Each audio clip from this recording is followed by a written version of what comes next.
The home time, what a sad time. We had a wonderful time from Mull.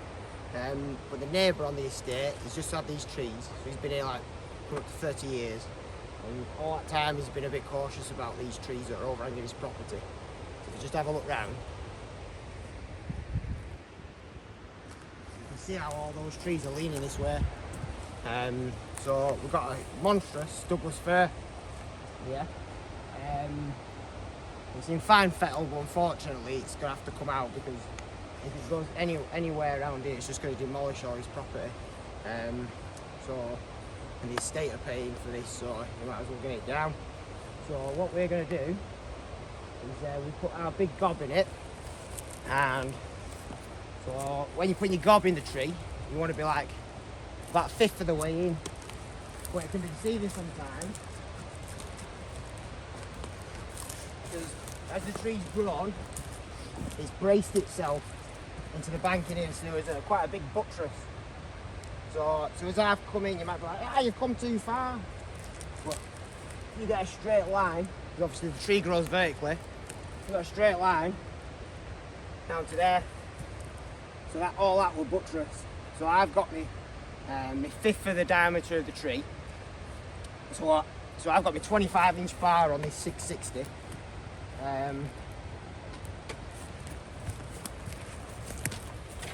Still not big enough to go through. So what I'm going to have to do is I have to come in with my plunge cut, come back, and then I can come on the other side and fell it out. Now the tree, it might be deceiving to the eyes, but it does ever so slightly lean back, so I think this will just be a straight fell. But if not, we've got some wedges we can pop it in. So we're going to we'll get into position. We'll get it on the ground. Oh, it's same as everything else on this estate. It's 160-year-old. So all these larches, they're all 160-year-old, which you wouldn't think so because they're quite narrow diameters. And we've got a dead larch here. So what I've done is I've put my felling cut into it. So when this Douglas fir goes over, it's going to take that with it.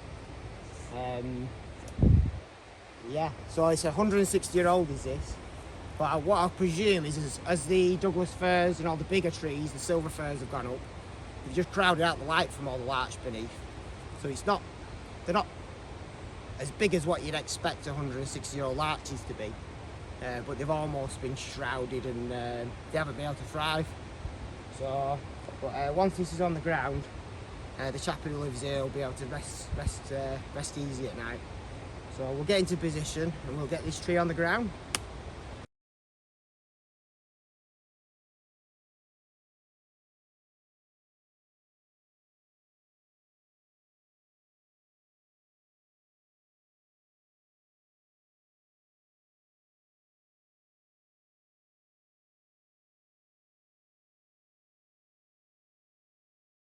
The forest throne has been made. It's like the Pacific Northwest here with it. It's like a tropical rainforest, but not too tropical because it's December.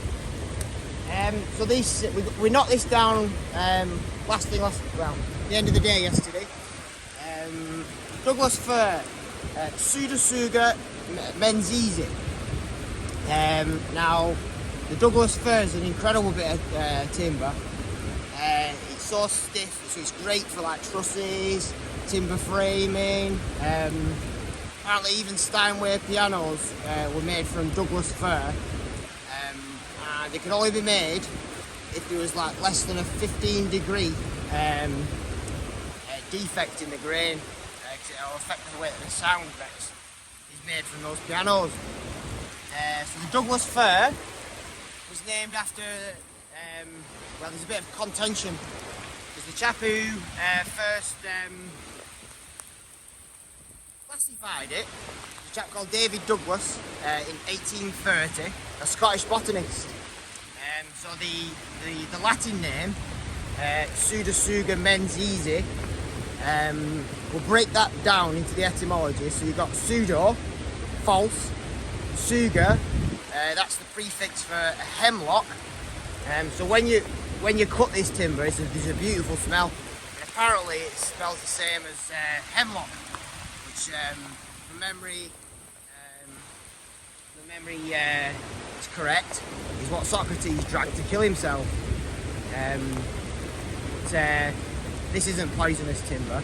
So we've got pseudo, false, suga, hemlock, and then menziesii. So the menziesii bit comes from another chap who was the rival for David Douglas, called Archibald Menzies, and he was another botanist, the rival botanist. Makes you wonder how do you do that? You have like a flower fight or something. So they both went over to Vancouver in British Columbia. They found these incredible trees. They hadn't been classified yet, but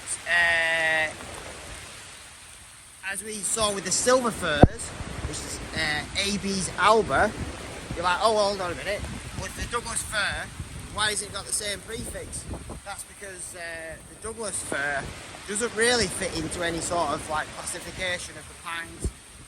It's like a different timber, even though this all come under the umbrella term of fir.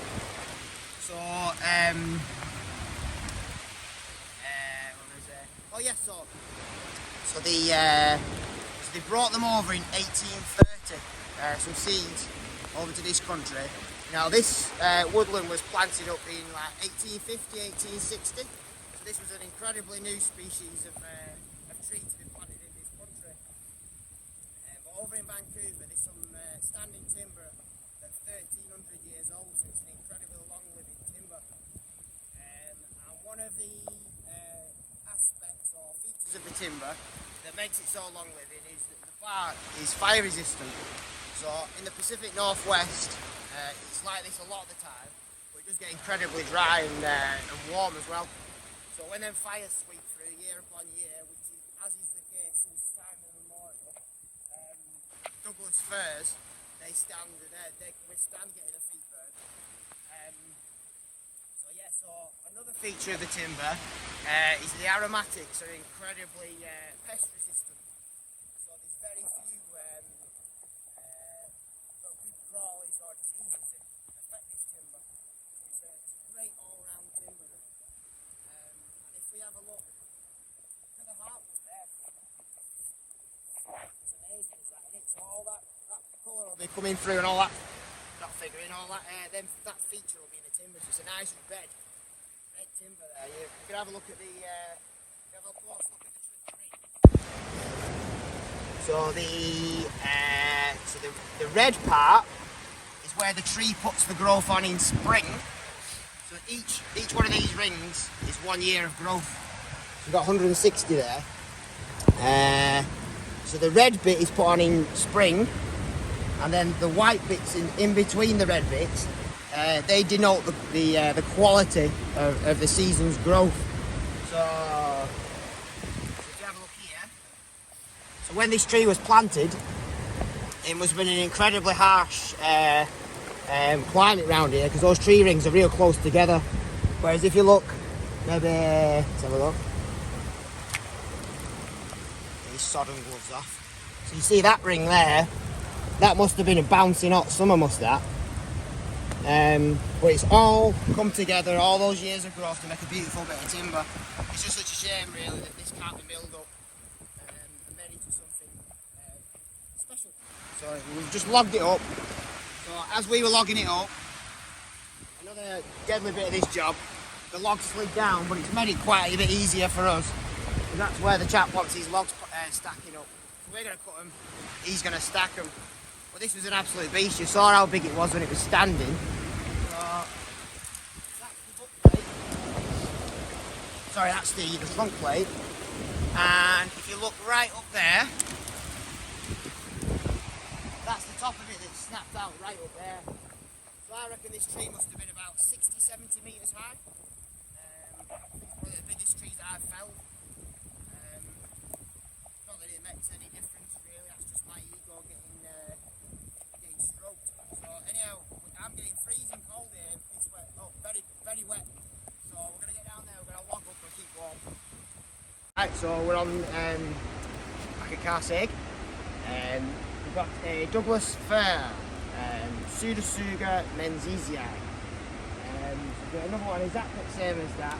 It was growing out over the log shed. It was growing to, that way is south. So the sun's coming up right across, and all the growth of the tree was out over that side. So as you can see before us, if anything was to happen here, it's going to cause a big issue. This tree's coming out, so I've just climbed it, stripped it out, and then probably about 3/4 of the way up, we put the pulling line in.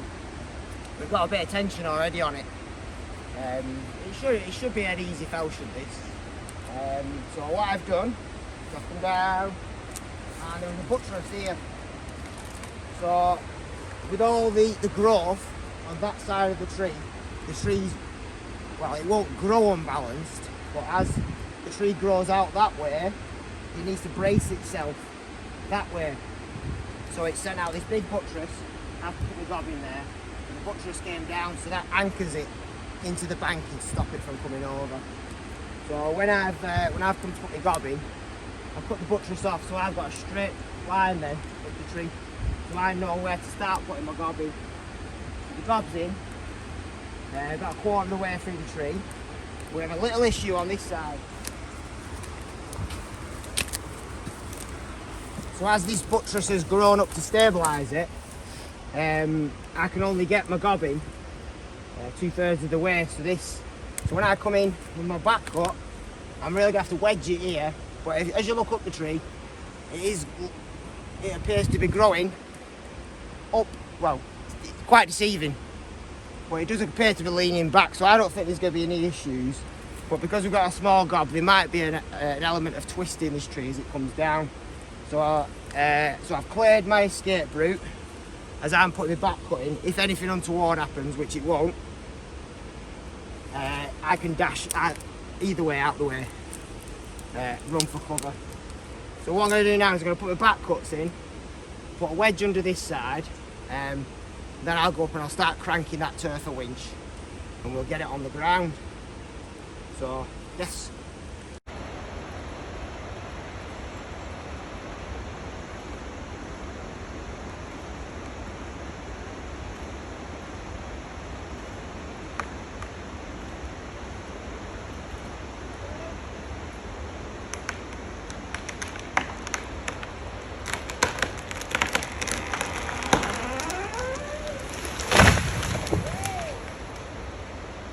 Went over just right, did that, didn't it?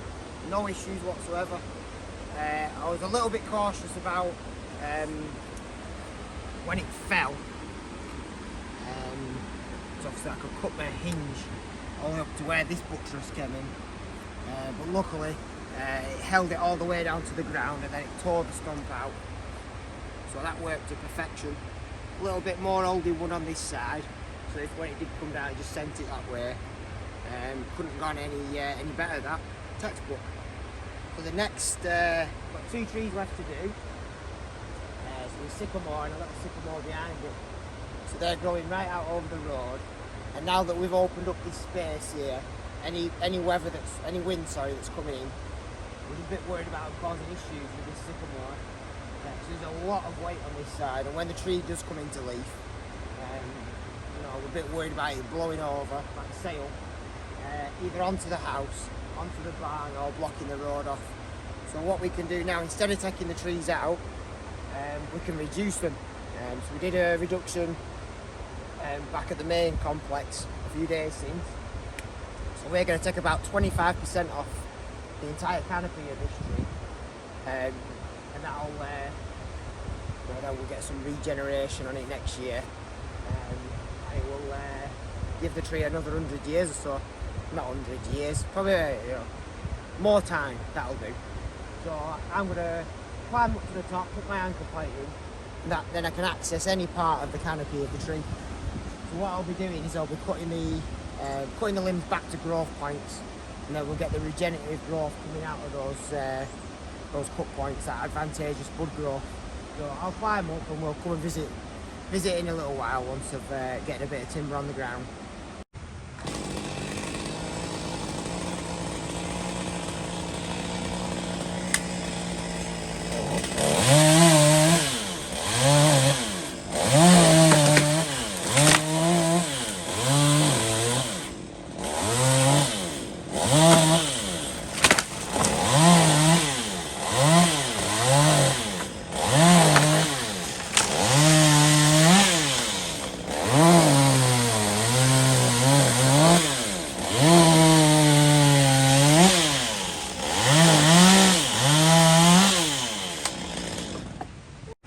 Job's done just in time for the tree officer to turn up. If you can zoom in and see him. Loads of stags round here. It's a red deer stag. He's done all his he's loving this time of year, so he's just filling his belly up until spring. We're going to check out what we're doing. Quite a thing, innit? Anyhow, less of the wildlife. So we've reduced this tree. Put it right back to the edge of the driveway. And you see, so what I've done is all those big branches, I've cut them back to the growth points there.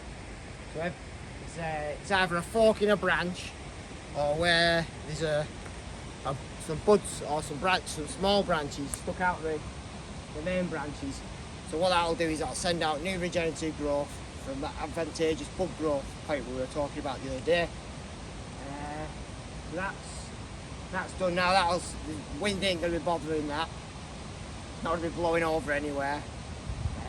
The homeowner can now see when he goes to the toilet instead of putting the light on.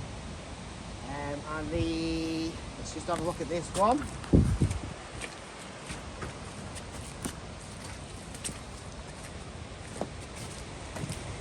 This smaller sycamore here, all we've done is we've done a very slight crown lift, so we've taken that bottom limb off. That was coming out right over the house roof. So when I've come to reduce this, how do you describe this? So trees seem to be cognizant of where the neighbours are. So what they'll do is they'll grow as one unit, one tree. So that's what these two sycamores have done. So by reduction points that I've made, when this regenerative growth comes out, that'll act as one tree. So when it comes into leaf, we've left some of the spangly branches off, so that the buds will pop on them in springtime, and then next year the tree can photosynthesize, and it can repair those wounds that I've made in the tree with the cut points. So all those will callus over, send out new shoots. I think that's it on this job. The client's going to clear all the brash away, so that saves us a bit of a job. So that's the last tree of the job. We'll be sad to see the end of this job, and so will that chap behind you there. Fair thing, right, isn't it? Right, so the very last tree is this horse chestnut, Aesculus hypocastanum. Now, they're quite soft, not soft trees, but like they succumb to fungal infections quite easily. And at some point, the big limb's been torn out up there. There was a tree here, so I presume that's bothered this horse chestnut at some point. Some infections got in. Around the front there's like canker stains here. Around the front there's quite a bit of rotting. So the manager wanted this out because if it does blow over, the root plate will come up. This Victorian cast iron railings will be coming up. His drain will be coming up, and half the road will be coming up. So we're just going to get it on the ground. He's going to deal with it. So because it's leaning very severely, there's a special cut we do called a dog tooth cut. So I've put my gob in.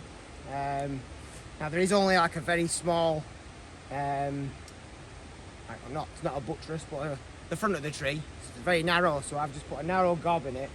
And then what I'll do is I'll do a plunge cut on both sides and come to about here. And so on both sides I'll be doing that. So then the heart of the tree is taken out, and I'll leave quite a hefty hinge because it is a big tree. And then what I'll do is, because the heart of the tree is taken out then, so all the back of the tree's got all the tension in it. So I'll get round to the other side and I'll cut down there on an angle, and that takes the tension out, and the tree should just pop over, hopefully, in between those two trees. We shall see what happens.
that'd be terrible, wouldn't it, if that had have last 3 of the jobs, it'd have smashed them other ones up. But you can see just here,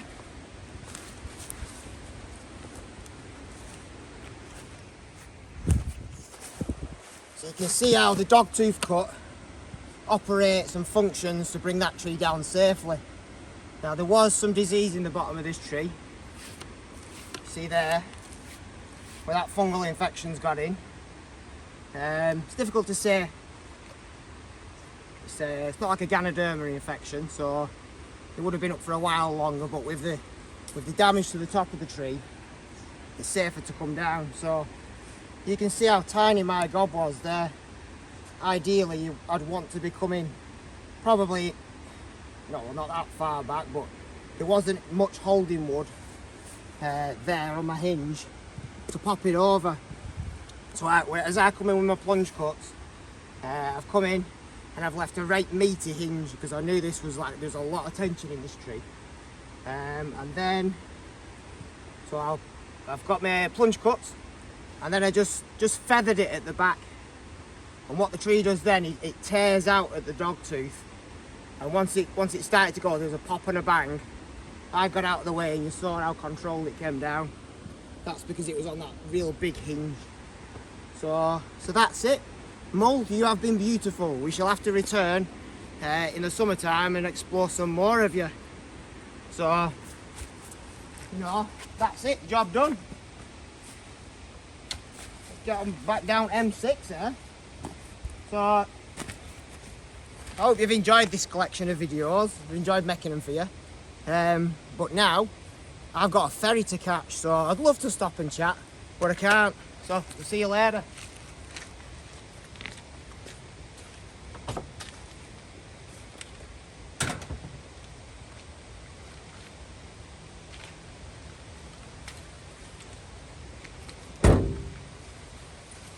Goodbye.